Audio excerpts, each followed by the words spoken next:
Hello and welcome to Last Time Studios. I walk into the cinema expecting to persevere through another lackluster DC film. I mean, if we're generally comparing Marvel to DC in the last 10 or so years, outlook not so good. It doesn't take a genius to work out that hands down, in general, the Marvel films are a step above most of the DC offerings. Ouch. I walk in with zero expectations and in honesty, with absolutely no back knowledge of Shazam as a character, although I do think I have the comic book lying around somewhere.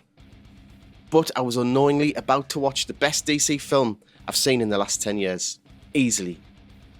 Shazam's directed by David Sandberg, who really hasn't been in my sights apart from the pretty decent outing, which is Annabelle Creation. The film's led by Zachary Levi, who plays the protagonist Shazam, who was incidentally cast in the Marvel Universe playing Fandral in Thor Dark World and Thor Ragnarok before being recast for the later Thor films due to what I believe was some sort of scheduling conflict. In honesty, I didn't even recognise Zachary as playing the part of Fandral until I started doing some research. Before Shazam, Zachary seems to have been working quite hard, doing an awful lot of voice roles and TV parts, as well as some kind of featured extra parts. Nothing I've bothered watching. Sorry if you're a fan of some of those things. I'm just not. The reason I mention these things is I've got no real pull to any particular actor, director or producer, so I really wasn't expecting what was about to hit. From the outset, you're hit with a barrage of comedy that just really hits the spot. Zachary really does convince you that he's a 14-year-old lad that's having a really hard time up to this point. From the super nice foster family to Billy's journey, having to learn the responsibilities of superpowers at such a young age really is an awesome sight to behold. Zachary plays the part of an unassuming little lad called Billy Batson. He's got a friend called Freddie Freeman, and their relationship has a really big importance in the film, but I'll get onto that bit later. You also get the impression through the course of the film that Billy becoming Shazam gives a reminder to both older and younger audiences that just because you've had a bad start in life, it really doesn't mean anything.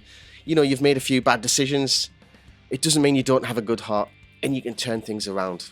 So, rather than now hitting you with a whole course of plot points, Billy meets Shazam with the film giving an insight into what it's like taking a chance on someone.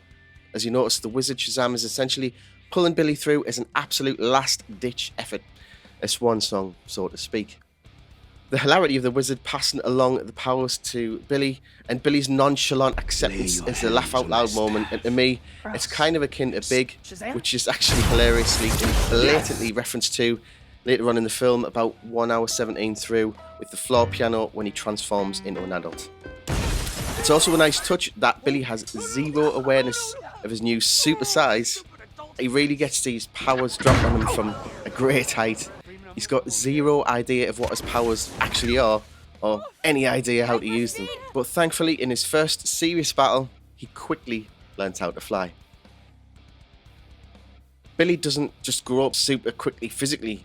He really gets pushed into growing up fast when he makes a terrible decision of dropping his best friend in it.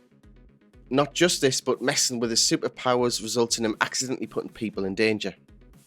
The journey of him now trying to learn his superpowers and essentially being a fully grown man result in several side-splitting scenes. For instance, the laugh-out-loud moment when Captain Sparklefingers arrives and amazingly charges phones. As well as him obviously using his newfound adulthood and going and doing the best thing possible with it immediately, which is to go and find some beer, and then accidentally finding out he's bulletproof, and then accidentally becoming the hero of the moment. Now, I'm not a fan of montages, but seriously, if you can even call the section of the film that has a progression in a montage, it gets away with it. It's just so well done, it gets a pass in my book. Rip me up in the comments section if you want.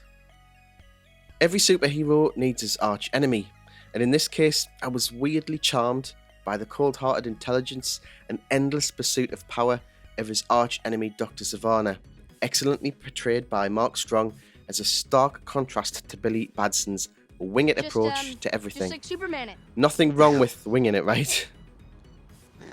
I get the feeling there's some negativity towards the later part of the film, with the foster kids becoming the Shazam family, with all the powers in tow, and that Shazam didn't really get a chance to have a full-on fight. Well, Shazam's foster family are interwoven through the film, and that honestly had no idea that the foster kids living with him would actually become a superhero family. Obviously, it would be immediately apparent to anyone who reads the comics, but that's 1% of probably the people watching the film and probably this video, but don't worry, I'm part of the 99% here. I think for both the casual and the informed watcher, the final sequence gives that sort of happy squishy feeling, which definitely suits the overall feel of the film, and it works, but perhaps more for the former audience than the latter. Let me know what you think of that. So all in all, the witty writing and execution is absolutely fantastic, and it keeps you gripped and smiling throughout. The execution of the lines from Zachary is just amazing, and it keeps you laughing out loud throughout the film, as mentioned previously. It feels like every location, especially the foster home in fact, feels like it should. I think maybe someone's been there, done that in the production crew. I get that feeling.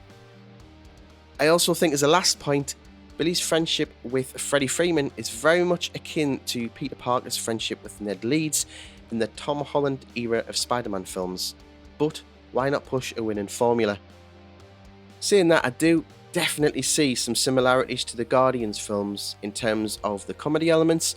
However, this film really does get it right in my opinion, and some elements actually surpass Guardians as opposed to some of the other DC films which have really failed. But they give it a good try. Worth it.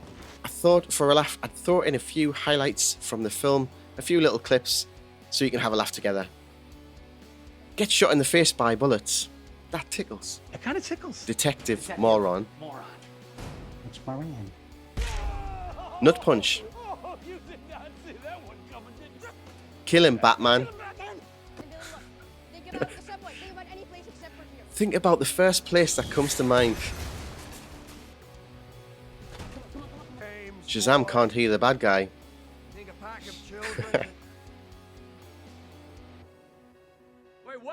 Hadouken!